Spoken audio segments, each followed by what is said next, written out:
Hello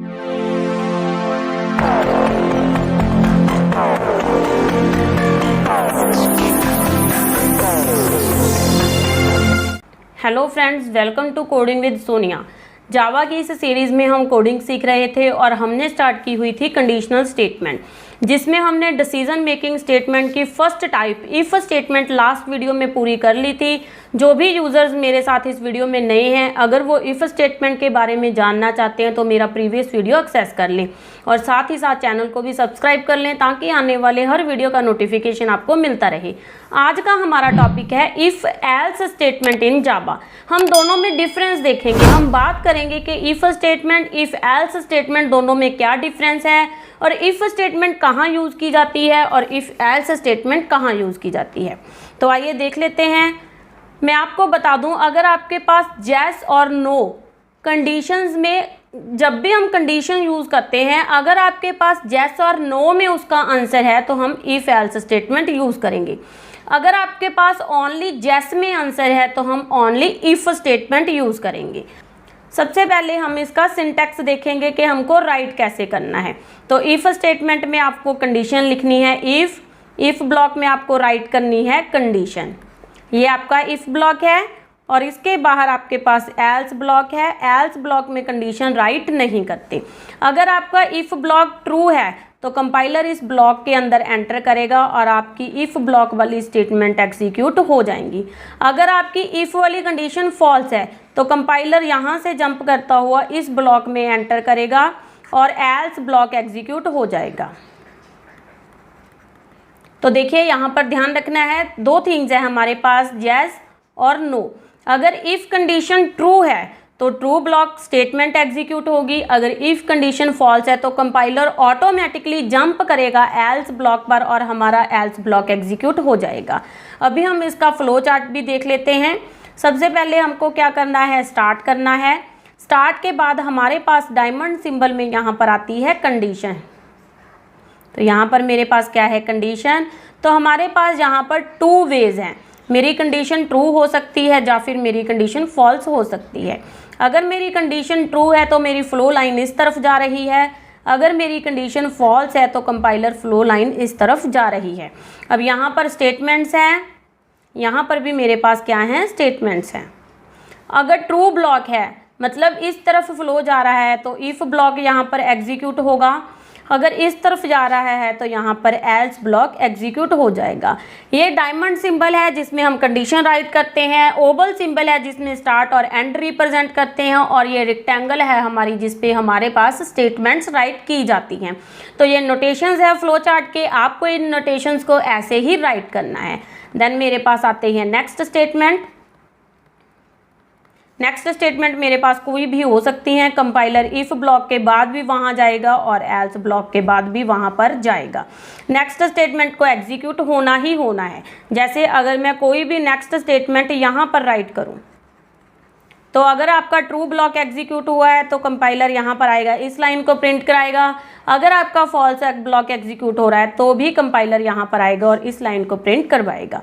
then मेरे पास मेरे programme का एंड हो जाएगा। तो आई होप आपको ये सिंटैक्स और फ्लो चार्ट अच्छे से समझ आ गया होगा।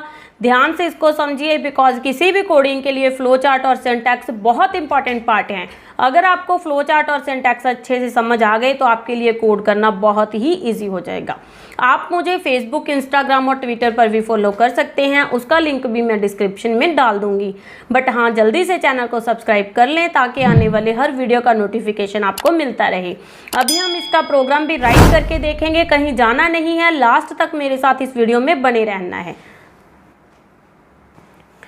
लास्ट वीडियो लेक्चर में हमने एज वाला प्रोग्राम बनाया था कि अगर किसी यूज़र की एज ग्रेटर देन 18 है देन वो एलिजिबल है वोटिंग करने के लिए। तो हमने इफ़ स्टेटमेंट को यूज़ करते हुए इस प्रोग्राम को डेवलप किया था, जिसमें हमारे पास ओनली येस था, मतलब ओनली इफ़ कंडीशन थी। अगर एज 18 से बिलो थी तो हमारे पास कुछ भी नहीं होता था। अब मुझे बनाना है, अगर 18 है, 18 से अबव है मतलब ग्रेटर है तो एलिजिबल है, अगर लेस देन 18 है तो मेरे पास यहाँ पर नॉट एलिजिबल भी आएगा। मतलब मेरे पास येस और नो दोनों होगी। अगर येस है तो एलिजिबल है, अगर नो है तो वो नॉट एलिजिबल है। तो जल्दी से प्रोग्राम को राइट करना स्टार्ट करते हैं। सबसे पहले हमको क्लास बनानी है। क्लास का नाम यहाँ पर कोई भी दे सकते हो आप, यूज़र डिफाइंड नाम, public static void main, then मेरे पास स्ट्रिंग, स्ट्रिंग में मुझे एक एरे क्रिएट कर लेना है। ये आपको पता होगा, मैंने पहले ही बता रखा है, ये प्री डिफाइंड लाइंस हैं जिनको हमने जावा में प्रोग्रामिंग करते टाइम लिखना ही लिखना है। जावा एक ट्रू ऑब्जेक्ट ओरिएंटेड लैंग्वेज है, बिकॉज जावा में एवरी प्रोग्राम क्लास के अंदर राइट किया जाता है। बिना क्लास के हम कुछ भी राइट नहीं कर सकते। यहाँ तक कि हमने अगर मेन भी राइट करना है तो मेन भी हमारा क्लास के इनसाइड ही राइट होगा। यहाँ पर सबसे पहले मुझको एज वेरिएबल डिक्लेयर कर लेना है। अगर आप एज की वैल्यू इनपुट कराना चाहते हो तो आपको इनपुट कराने के लिए स्कैनर क्लास का एक ऑब्जेक्ट क्रिएट करना है। स्कैनर क्लास है जो इनपुट देने के लिए यूज़ की जाती है। तो मैंने लिखा स्कैनर, स्कैनर क्लास का इन ऑब्जेक्ट क्रिएट कर लिया, न्यू स्कैनर सिस्टम डॉट इन।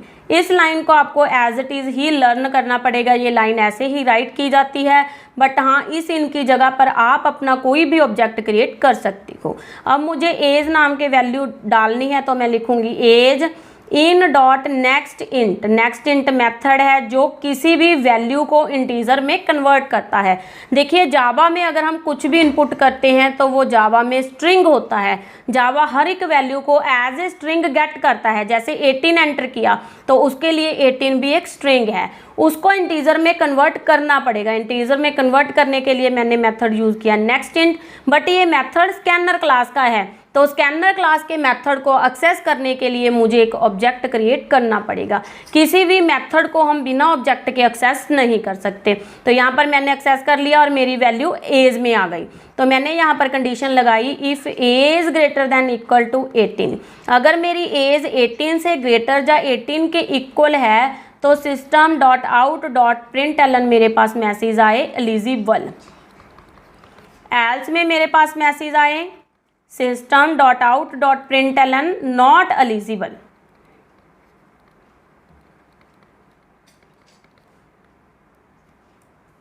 देन मैंने यहाँ पर एल्स ब्लॉक क्लोज कर दिया और एल्स ब्लॉक के बाहर आपको हमारा मेन भी क्लोज करना है। ये मेरे मेन का एंड है।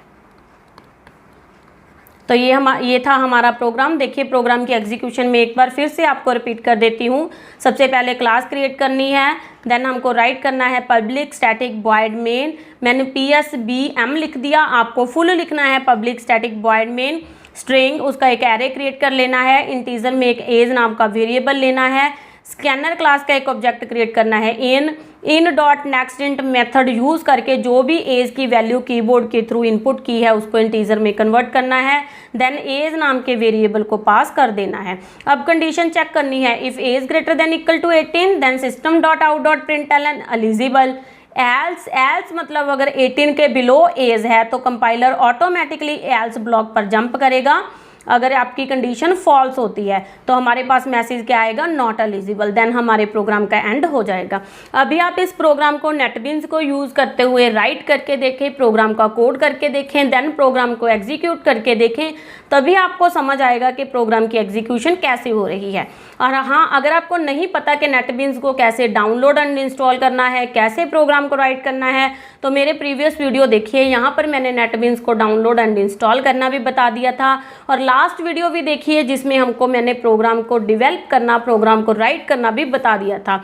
और लास्ट वीडियो लेक्चर में हमने इफ स्टेटमेंट को यूज़ करते हुए प्रोग्राम को राइट भी किया था। नेक्स्ट वीडियो लेक्चर में हम प्रोग्राम को राइट करेंगे और इफ एल्स इफ स्टेटमेंट के बारे में भी जानेंगे। If else statement, if else if statement, nested if statement, switch statement, हमारे पास टोटल ये 5 टाइप्स की डिसीजन मेकिंग स्टेटमेंट्स होती हैं। वन बाय वन हम सभी को अंडरस्टैंड करते जाएंगे और सभी के प्रोग्राम भी करेंगे। मेरे साथ कोडिंग विद सोनिया में बने रहें, कोडिंग विद सोनिया को फॉलो करते रहें, लाइक शेयर कमेंट भी कर देना और चैनल को सब्सक्राइब भी कर लेना ताकि आने वाले हर वीडियो का नोटिफिकेशन आपको मिलता रहे। मिलते हैं नेक्स्ट वीडियो लेक्चर में, तब तक के लिए थैंक यू वेरी मच।